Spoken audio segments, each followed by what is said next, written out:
If you love Rearview Mirror Chronicles podcast and want to help us keep bringing you brilliant episodes, then please share it with a friend or a fellow history fan who you think might enjoy it. Thanks for your support, and I do hope you enjoy this episode.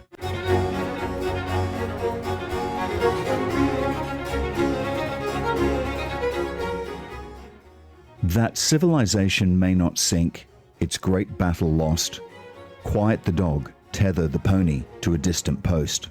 Our master Caesar is in the tent, where the maps are spread, his eyes fixed upon nothing, a hand upon his head. Like a long-legged fly upon the stream, his mind moves upon the silence. That the topless towers be burnt, and men recall that face, move most gently if move you must, in this lonely place. She thinks part woman, 3 parts child, that nobody looks. Her feet practice a tinker shuffle, picked up on the street. Like a long-legged fly upon the stream, her mind moves upon silence. That girls at puberty may find the first Adam in their thought, shut the door of the Pope's chapel, keep the children out. There on that scaffolding reclines Michelangelo. With no more sound than mice make, his hand moves to and fro. Like a long-legged fly upon the stream, his mind moves upon silence. That was Long-Legged Fly, W.B. Yeats' Ode to Julius Caesar. So in the last podcast, which I was incredibly excited about, at the end, to get to this one, Caesar had just got his command, the long-anticipated command that he wanted to bring him wealth, fame, status, and power. And then off he went to fight Asterix and Getafix and Vital Statistics and Obelix and Bacteria, the fishmonger's wife, to give account of his time there. And in truth, that's basically what happens. Caesar claims that he kills 1 million people. And that's the report that comes from Plutarch, who wrote later about the event, about Caesar's invasion of Gaul. He said over the course of the conquest of Gaul, Caesar slaughtered 1 million people and enslaved another million. And they were seen as glorious bloody feats by the senatorial back in Rome. The issue is that Caesar's conquest was completely illegal under Roman law. And this is the irony. It was actually Caesar himself who had brought in that law. And the law effectively said that governors of provinces shouldn't go on glory raids beyond the frontiers of their provinces. And of course, that's exactly what Caesar does. He crosses the Rhine. He famously crosses the Channel to Britain. It's incredibly bloody, it's brutal, and ultimately a glorious process, and it brings him exactly what he wants. It makes him famous and incredibly rich.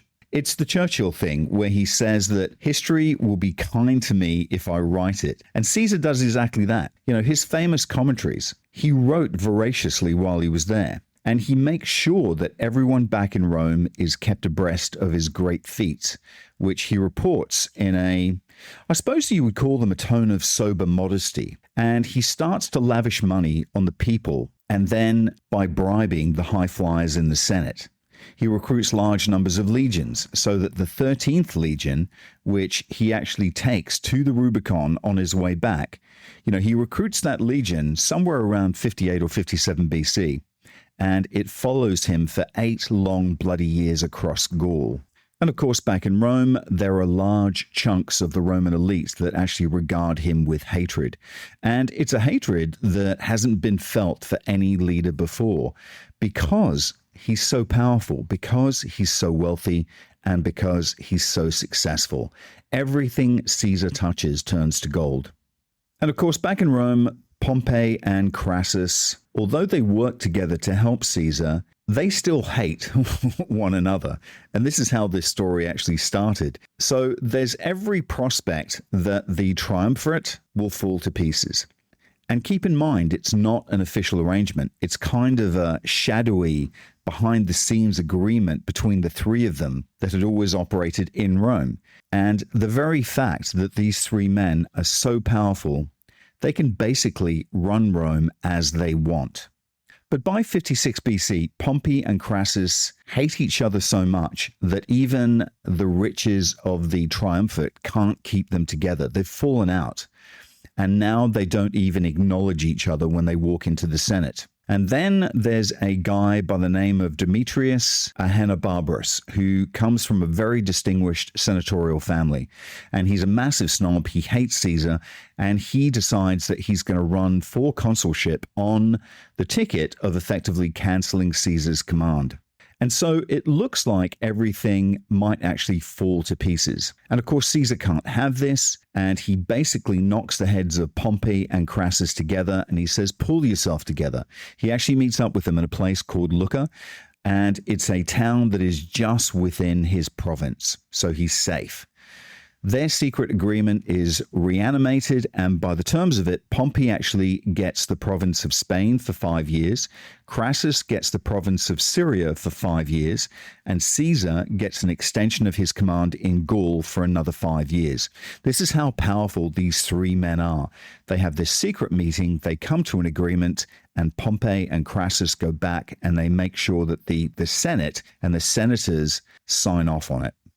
So basically, what these three men have done is divided up the three most militarily significant provinces between them. And by doing that, they effectively become impregnable. And of course, ultimately what happens over the course of the following years is that alliance completely falls to pieces. And it's partly because it stops being a triumvirate and ends up being a biumvirate. So Crassus actually thinks that he can win dictatorship. And he says to certain senators, I'm going to win a victory against the Parthians, who are actually the inheritors of the Persian Empire. So Crassus basically thinks the same way that Caesar does, in that sense, to be all-powerful, you have to not only have a command, but you have to be winning battles within that command. So that's why he lobbied for Syria. And both Caesar and Pompey agree to give him Syria, and Crassus wants to use it as a base to attack the Parthians. But of course, it all goes incredibly wrong, as we all know. You know, it's the first disastrous invasion of Iraq by Western Republic. So Crassus ends up losing the battle. He gets captured. They behead him. But not just that. Before they behead him, they decide to pour molten gold down his throat. And then they cut his head off. And of course, then his head is famously used at a party where the Parthians actually drink from it. And this story is actually reported in a number of places. So we have to assume that it's true. So the three-legged stool, the incredibly sturdy three-legged stool, suddenly one of the legs has been kicked and it's broken. And a further disaster for this agreement is that Pompey had actually married Caesar's daughter, Julia, and he was very, very much in love with her. But in 54 BC, Julia dies. So again, another bond between these two men goes awry. Pompey, as Caesar's away, Crassus is dead, then claims to be the first mound, the princeps. He's the top dog in this murderous pack, and everyone basically in the Senate accepts that. And Caesar essentially has also accepted him in that position. By 54, when Julia dies, Caesar then tries to match Pompey up with another relative of his, and Pompey declines. And it's evident at this stage, at that point, that their relationship is souring. Pompey is also very alarmed by Caesar's power, by the large number of legions that he has that fully support him. And even though Pompey is governor of Spain, he also has a large number of legions himself. But Pompey stays in Rome. He never actually goes to fight with his legions. He never goes to meet his centurions. So he doesn't have that close personal bond that Caesar has with his legions. And this ends up becoming a huge issue. You know, I think I said at the beginning of last podcast, Caesar has a way of bonding with his citizens, and it's incredibly important. His citizens love him. His legions love him. And I think that what he finds in his army camp is his relationship with each of these legions is that he actually responds to the idea as the legions as being, republicans in arms. And he actually comes to see himself as someone who has a truer understanding of what the bonds of citizenship really should be, not what they're perceived to be by the Senate. And look, there's a lot of conjecture about Julius Caesar being a ruthless, manipulating thug that, brought down the Republic or ended up bringing down the Republic. But the flip side of the coin is that he's a brilliant soldier, a brilliant general, and a lawgiver who actually understands the times perfectly. But I'd also like to suggest a third option. And this is the really cool thing about doing research on Julius Caesar. You can really kind of dig into his writings and what he was thinking at that particular time because he wrote so voraciously. And the third option I'd like to suggest is that Caesar is not trying. In his own mind, he's really not dismantling the Republic, but he sees himself as being someone who's truer to the spirit of the Republic because he thinks the Republic is actually incarnated by the army rather than by the Senate. And we have the idea of legions as distinct entities. Caesar really is the guy who develops that. So the legions, and let's look at the 13th as an example, some 25 battle-hardened men, that will be a distinct entity right the way through to the 5th century. 500 years after Caesar created it. Look, it does briefly get cashiered, very, very briefly, by Octavian, but then it gets revived by the civil wars under Octavian because he realizes how valuable these troops are. These idea of legions as distinct entities with distinct loyalties to commanders, Caesar is the guy who really, really leverages that. And later, when Octavian goes on this rampage, he also realizes that Caesar was correct. All the soldiers who followed Pompey in the Middle East have been given their farms and they've all retired. So Pompey, in a way, is behind the 8 ball, and he actually doesn't know any of his commanders personally. So if I take you back to the Rubicon, Caesar's standing there on the edge of the Rubicon, and I'll come back to that in greater detail a little bit later. But I think that he thinks that all of Rome is with him because the men around him are the true Rome. And Caesar would never have crossed the Rubicon if he didn't believe that his men weren't behind him 100%. The fact that the legions are with him, that gives Caesar the feeling that he has the right to do exactly what he does. But it's not just about his dignitas, which in this instance, I don't mean dignity. I mean his kind of honor, his sense of worth that he is owed effectively for everything that he has achieved. And his soldiers share in that, and they understand this better than the kind of do-nothing politicians, the scheming, the whining, and the scraping, the complaining politicians back in Rome. Caesar is not that man. So let's go back to the position in the years running up to the finals. So clear tension is growing between Caesar and Pompey, and this basically, as I understand it, what happens is that as the end of Caesar's command is approaching, everybody knows this is going to be make or break because he's basically terrified that if he gives up his command and comes back to Rome, he'll just get put on trial or something worse, or he'll get politically humiliated in some way, and it will stop him from ever holding power again. And the key thing here is that as long as he has a command, he is immune from prosecution. So no one can actually prosecute him for what his enemies see as crimes that he's committed during his consulship. But they're all desperate. They're waiting for their chance to prosecute Caesar, the ever-powerful Caesar. And it's incredibly important that he maintains his immunity from prosecution by getting another magistracy when his term of governorship ends. So the timing is absolutely crucial. And effectively what he wants to do is go straight from governorship of Gaul to consulship of Rome. So there's a tribune called Caelius who in 52 BC proposes that Caesar should have the right to run for election to consulship while he's still governor in Gaul. And the backdrop to this is that Caesar has just won the greatest, most extraordinary victory of his entire career, possibly in the whole of the Roman military history, which is where he crushes the Gallic revolt. Anyone who's read Asterix will remember that Vercingetorix comes out and drops his armor at Caesar's feet. That's how the creators of the comic portray it, but that's actually what happened. And Caesar is actually being besieged in this stronghold of Alicia, and Vercingetorix's Gaulish army actually outnumbers Caesar's legions by something like 2-1. But Caesar's legions are penned in, and then another relief army of Gauls approaches, comes to basically Vercingetorix's aid, and so Caesar has to then build another series of fortifications to keep them out.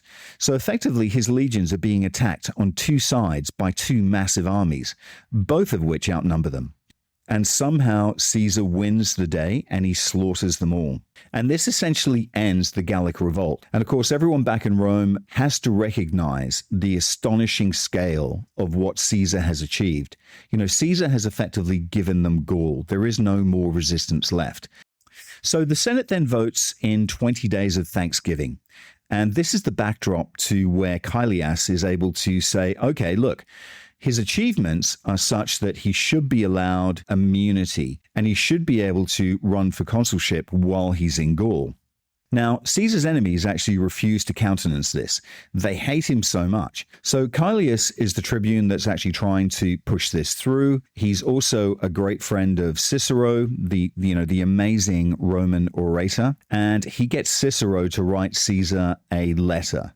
And one of the reasons that we know about all of this, how this took place, is because Cicero actually records it.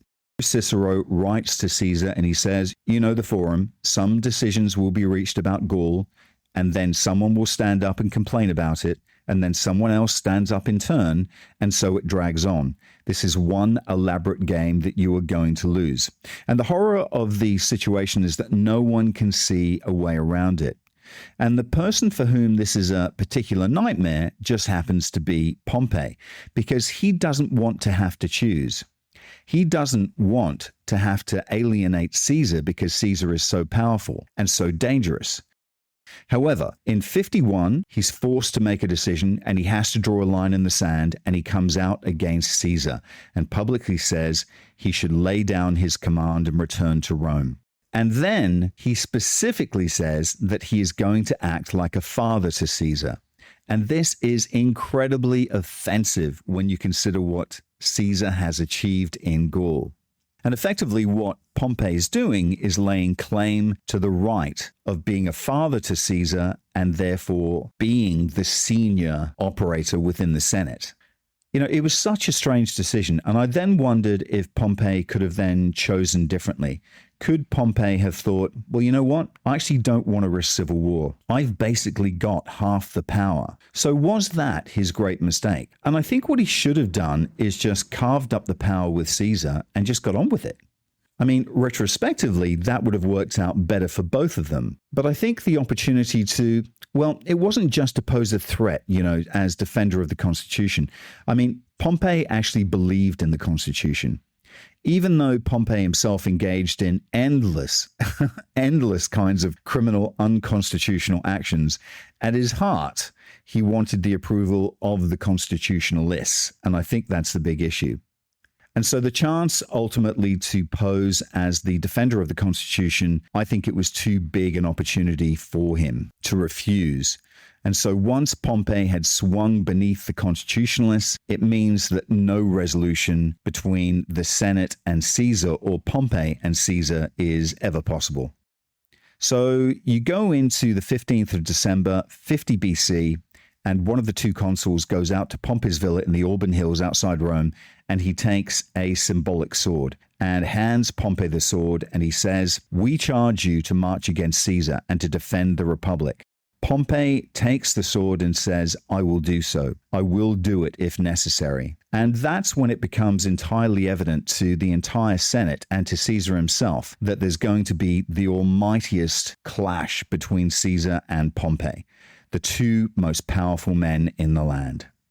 Now, on the 1st of January, this is when the consuls and the tribunes turn over. The old ones move out, the new ones move in. And a tribune who gets promoted on the 1st of January, 49 BC, is one of Caesar's most decorated, most celebrated officers from Gaul, a man called Mark Antony. So Mark Antony becomes tribune.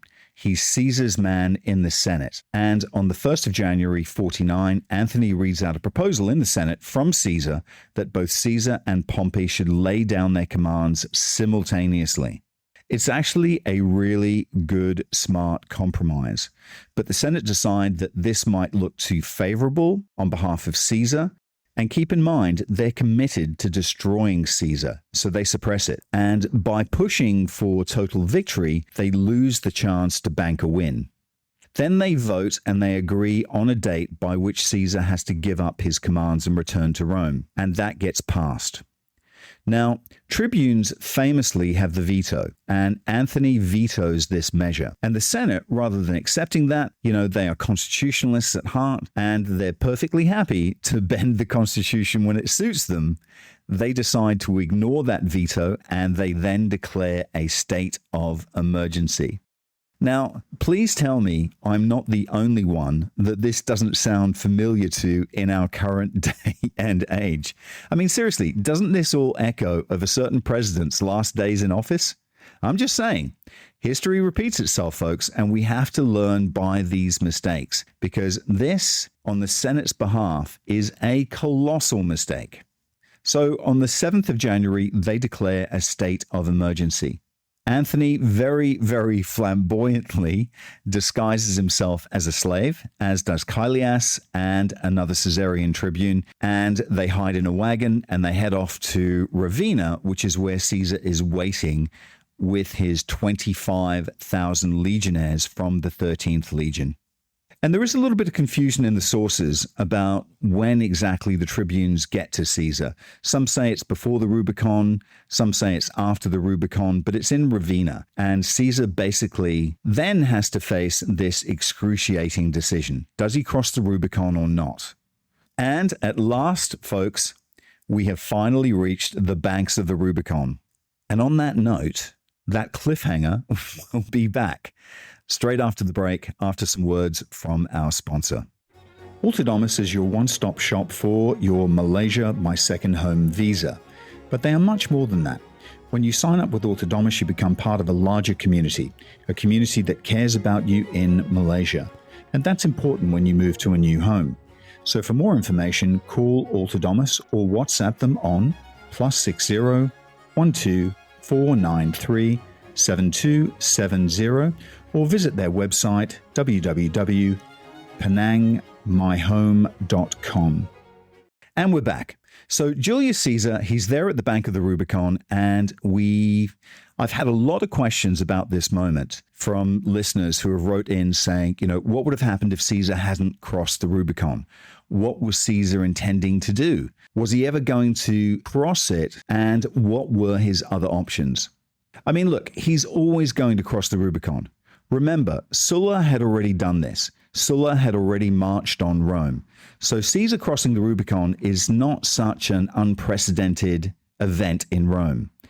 And look, there were various accounts of it. But one person who does not give an account of the crossing of the Rubicon is Julius Caesar himself, which is astounding considering he's such a voracious writer. And Caesar writes a lot. There's a lot of commentaries on his Gallic campaigns. He writes on the Civil War as well. And when he writes about it, he mentions of being in the town of Ravenna, waiting for Mark Antony to arrive, and then he also mentions a town called Armenium. Amazingly, there's no mention of the Rubicon or the fact that he's crossed it and entered with his legions into Italy. So I then wonder, where does all this stuff about him standing on the banks of the Rubicon actually come from? And it actually comes from a guy called Gaius Asinius Pollio, who was an officer with Caesar, and he was actually with him on the banks of the Rubicon. So it's a first-hand account. And he actually goes on to become a very significant cultural figure as well as a political figure. He becomes the patron of Virgil. He is a friend of Horace, and he's a kind of Republican who actually stays true to the ideal all the way through his life. And I think he dies in something like 84 BC. But Pollio is the guy who writes an account of this. So Plutarch, who writes a biography for Caesar that gives, the casualty figures in Gaul, he's the one who gives us that information. He then says, because he gets this information directly from Pollio, he says that Caesar stands on the banks of the Rubicon and kind of ponders life. And then he turns to his men and says, "Let the die be cast." But interestingly, he says this in Greek and not in Latin. And later there's another writer who writes about him called Ananda Annalist Succubus. And what he says is that Caesar doesn't actually say, "Let the die be cast." Caesar said, "Let the die be thrown," not "let the die be cast." In Suetonius's account, this is translated into Latin as "Iacta alia est," and that's the more famous version that everybody knows. And then someone sent me a message, one of the listeners sent me a message saying that in a version by Erasmus, which I hadn't actually read, he said in that version, "Let the die be cast," and not "the die is cast." So I then had to look in the Oxford Classical Text. And in that, it actually says "Iacta alia esto," which is "let the die be cast." I mean, it actually amazes me that listeners go this much into their research and focus on one word in this particular instance. And it was a good question, so thanks for sending it through to me. But look, I think the thing is, with all the sources that we have, we don't actually know whether he said, "Let the die be cast," or "the die is cast." It doesn't really matter.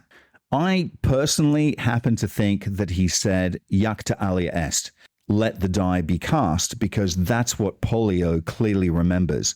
And remember, Pollio is the first-hand account. He was there. But that's not all that he says either. He also says, "Let us follow where the omens of the gods and the evils of our foes will lead us." So according to Suetonius, the news reaches Caesar via Mark Antony, and he affects absolute, complete lack of concern. And that very same day, we know that he actually attends a public festival. He inspects the plans for a gladiatorial school. He then hosts a dinner party, and then the sun sets. And when he awakes, before the sun rises, he harnesses mules from a nearby mill to his carriage, and he sets off in secrecy with a very small retinue of centurions heading off to the banks of the Rubicon. But his torches actually blow out 3/4 of the way, but before he gets there, he gets lost. So he wanders about until the sun starts to rise again in the east. Then he locates a guide, and his guide then takes him to the banks of the Rubicon. And within an hour, his entire legion is standing there with him.